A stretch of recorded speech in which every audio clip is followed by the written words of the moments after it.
susitinkam antrą kartą, nebesisveikinsiu ir iš karto apsitarsim, ką mes dabar veiksim. Taip?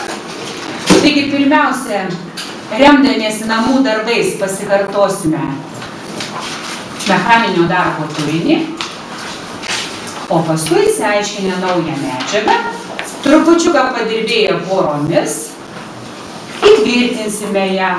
Kad nereikėtų blaškytis, aš norėčiau, kad iš karto mes tas poras kažkaip tai apsitartumėm, kur jos sėdės ir kas su kuo sėdės. Aš norėčiau, toks mano būtų prašymas ir siūlymas, kad vis tiek žinote, kad klasėje yra grupelė mokinių, kuriems mažai mano pagalbos reikia, arba mažiau negu kitiems, tai aš norėčiau, kad tie mokiniai susėstų va į tuos du suolus. Tai tegul Andrius Jordanas pasilieka ir, pavyzdžiui, Ingrida ir Gyti. Perkelkim į Ovidijaus suolą, o Ovidijus paprasčiausiai pasines atsisės. Ir viskas. Nes jie paskui, kai gausit savarankišką darbelį, jūs vis tiek mažiau manęs prašot pagalbos. O jums aš padėsiu, jeigu reikės, supratot? Ar gerai taip bus? Sutikėt? Nu tai dabar greitai apsikeisti, trupučiuką vietų, pavyzdžiui. Čia užleis pamokos tema bus elektros srovės darbas. Galite ir užsirašyti.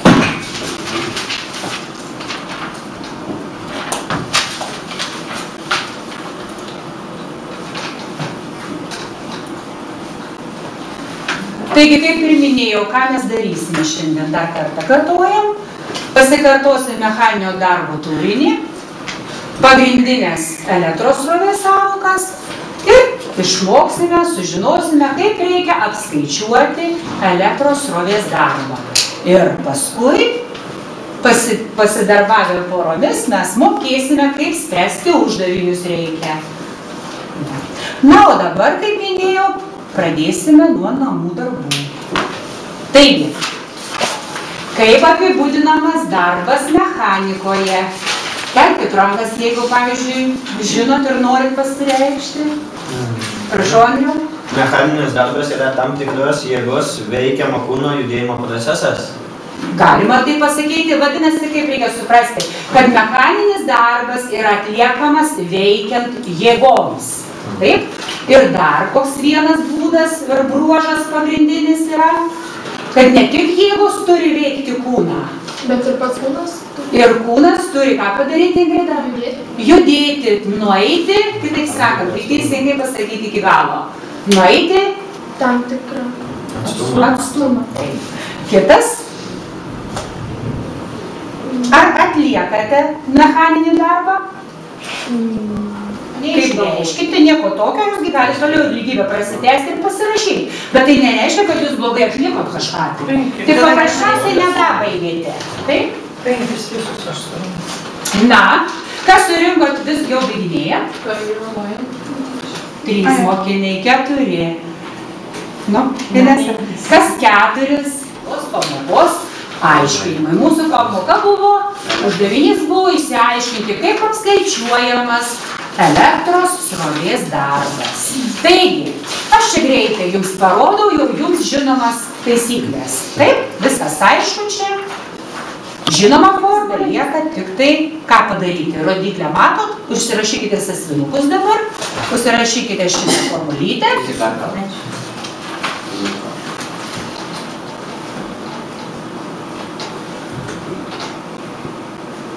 Čia tas abi mūsų nusirašyti. Taip, va šitą ir šitą. Ir darbo formulė. Ir matot, rodikliukė ką rodo? Kad jums reikia Q išraišką įstatyti vietoj kokios raidės. Čia matot? Vietoj Q. Ir vat, dabar jūs man parašykit patys ant va šitą formulę su klaustuku, kokia gausis nauja formulė. Kai jūs įstatysite. Taip, visi, neskubėk, Ingrida, dar nepasakyk, tegul visi pažiūrė. Neringa, matai ką daryti? Rodiklę nuveda. Reiškia, va šitą išraišką jūs įstatot į šitą išraišką. Ir parašo tą pačioj iš naujos eilutės. Ką jūs gauna? Naują formulę. Vieną rankytę, nuo lygijus jau, tai aš jam tikrai duosiu progą pasireikšti. Kam lygu A? Čia A lygu U L T. Čia ne L. I. U. Lygu. Ne, A lygu U I T. U. į T. Taip, gavote naują formulę. Taigi, ši formulė, vaikai, ir rodo, kaip reikia apskaičiuoti elektros srovės darbą. Vadinasi, reikia įtampą dauginti iš srovės ir iš laiko. Taip, jeigu prisimenam pirmąjį mūsų uždavinį, toks ir buvo. Taip, ir pakartojus mechaninio darbo turinį, išmokti, kaip reikia skaičiuoti elektros srovės darbą. Taigi, o darbo vienetas taip pat bus džaulis, tik jis bus trupučiuką su kitais dydžiais, matot, su voltu, amperu ir sekundę. Bet tai irgi yra tas pats darbas. Taigi, kaip ir pagrindinė mūsų formulė išaiškinta. Dabar jūsų užduotis parašyti išvestinės formulės. Greitai, tam lygų, likusios raidės, U lygų, I lygų ir D lygų. Iš tos pagrindinės dalykai jums tikrai girdėti. Ir čia nieko mes naujo neišradinėjom, viskas eina iš bendro supratimo, iš bendro įsilavinimo, užtat mes taip greitai čia ir praeim. Kaip matėt, nauja tema, viena formulė ir beveik patys viską padarėt. Ar ne? Ir dabar dar trupučiuką padarysit patys. Štai. Į pagrindinę formulę dviem kartais, lygiai taip pat su rodikliukiu, įstatykite vieną kartą į šilumos formulę, įstatykite šitą išraišką ir parašykite, kam lygų U. Pirmiausia, su šitą formulę dabar dirbkime, su Omo dėsnio formulę, U lygų I kartą R. Įstatykite vietoj U, šį čia nežiūrėkite dar, nieko nedarykite, tik va šį čia. Įstatykite ir pasakykite, kokią gavot šilumos apskaičiavimo naują formulę, jeigu kartais vieno dydžio nebūtų. Sakė, 2 kartus. Vieną kartą dabar. Mes gausime užduotėlės. Galiu išdalinti dar, jeigu patogiau. Tai man Aš per pasaulį.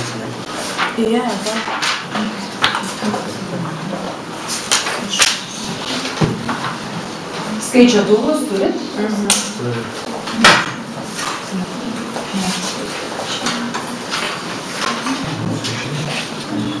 Nepamirškit, mergaitės, kokio vieno pagrindinio dalyko.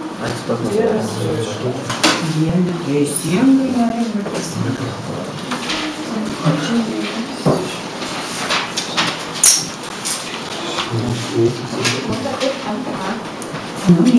Iš tų patočių. Na, tai kiek čia bus? Tai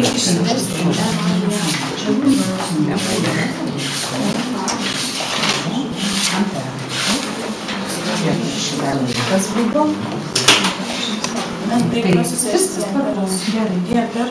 Nesėdėtumėt, man atrodo, Ingrida, jūs dar galite iš vadovėlio į sąsiuvinį kokį papildomą, čia kaip dėl savęs, kol mes užbaigsim. Ketvirtą. Arba pirmą atsimerkinę. Pirmas tai čia ir paprastas jums. Man atrodo, kad kokį trečią gal geriau daryti. Dalelės galite nebrėžti, paprasčiausiai pabraukit atsakymus. Na, jau pradėjom trečią. Bet jūs dar kažką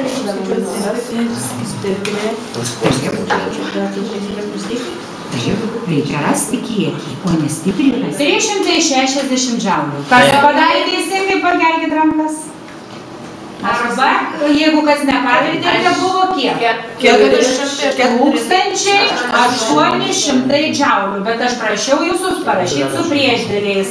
Padarykite iki galo. Tai bus 4,8 džaulių. Taip. Ir trečiasis uždavinys. Reikėjo apskaičiuoti srovės stiprumą. Kiek kas gavote 1 amperą srovę? Tą gavau aš. Taip. O krūvį turėjote gauti, jeigu be priešdėlių, tai būtų kiek? 600 kulonų.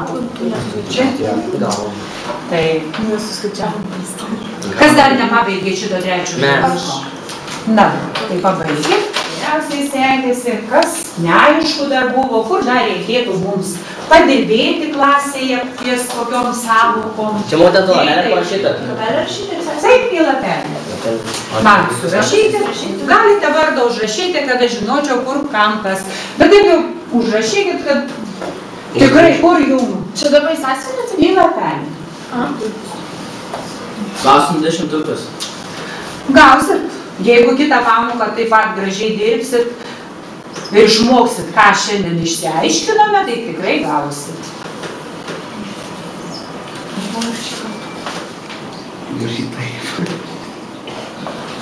Motė.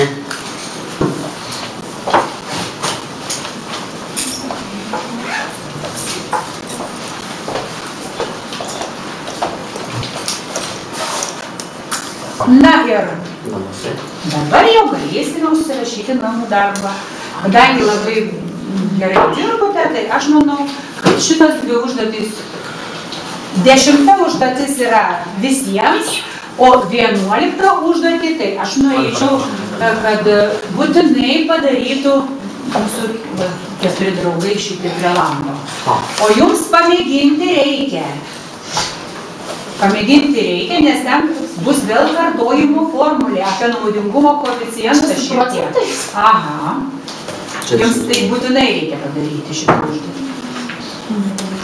O jums 10 būtinai, o 11 kaip jau pasiseks. Nepyksiu, jeigu ir ne visi padarys. Čia tik 10 surašytos. Nu, apskaičiuoti. Apskaičiuoti. Taip, užsirašėme.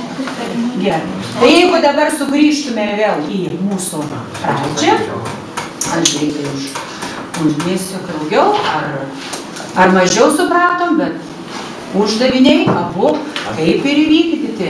Kadangi žiūrėjome ir į uždavinius, ir atsakymus, gavote, išsprendėte pakankamai, o kur jūsų silpnosios vietos ir patys žinot, kur visą laiką mes tą patį kartojam uždaviniuose. Taip, vienetų susitvarkymas ir formulės teisingas parinkimas.